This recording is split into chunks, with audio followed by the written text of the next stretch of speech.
Teman Islam, masih ingatkah kalian pada salah satu pelajaran agama yang diberikan kepada kita, adalah tentang nama-nama malaikat yang wajib kita ketahui. Di antaranya adalah malaikat Israel, malaikat yang bertugas mencabut nyawa manusia. Namun di dunia ini, jumlah manusia yang meninggal dunia setiap harinya tidak hanya satu, bahkan sampai ribuan per hari, tempatnya pun berbeda-beda. Lalu, bagaimana cara malaikat Israel mencabut nyawa manusia tersebut di waktu yang bersamaan, di tempat yang berbeda-beda pula? Pada dasarnya, yang sanggup mematikan dan menghidupkan manusia, hanyalah Allah Subhanahu wa Ta'ala.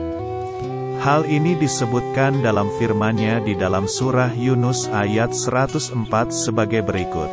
Katakanlah, hai manusia, jika kamu masih dalam keraguan-raguan tentang agamaku, maka ketahuilah aku tidak menyembah yang kamu sembah selain Allah, tetapi aku menyembah Allah yang akan mematikan kamu. Berdasarkan ayat tersebut, sudah sangat jelas, yang sanggup mematikan nyawa manusia itu disandarkan kepada Allah Subhanahu wa Ta'ala. Namun, Allah Subhanahu wa Ta'ala juga menciptakan malaikat maut yakni malaikat Israel sebagai wakilnya untuk mencabut semua nyawa manusia yang ada di bumi ini. Hal ini sebagaimana disebutkan dalam firman Allah Subhanahu wa Ta'ala. Katakanlah Muhammad, malaikat maut yang diserahi untuk mencabut nyawamu akan mematikanmu.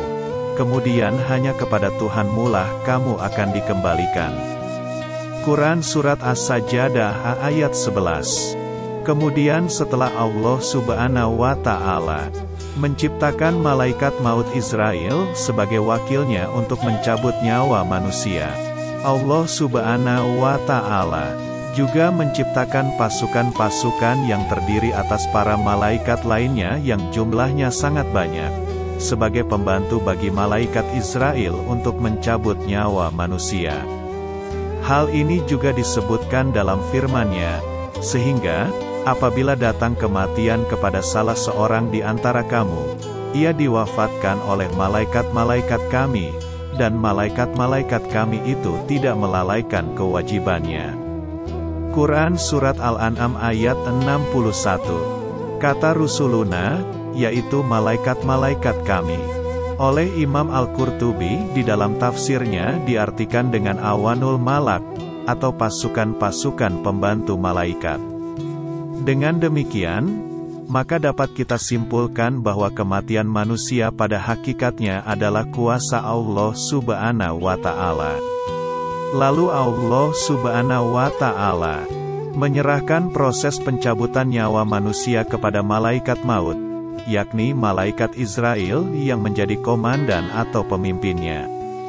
Dan ia juga memiliki pasukan-pasukan yang terdiri dari malaikat-malaikat juga sebagai pembantu, sehingga sangat mudah bagi malaikat untuk mencabut nyawa manusia setiap harinya, meskipun yang meninggal dunia jumlahnya banyak dan di tempat yang berbeda-beda pula. Begitulah cara malaikat Israel mencabut nyawa dengan jumlah orang yang banyak, dan berbeda-beda tempat, dalam satu waktu.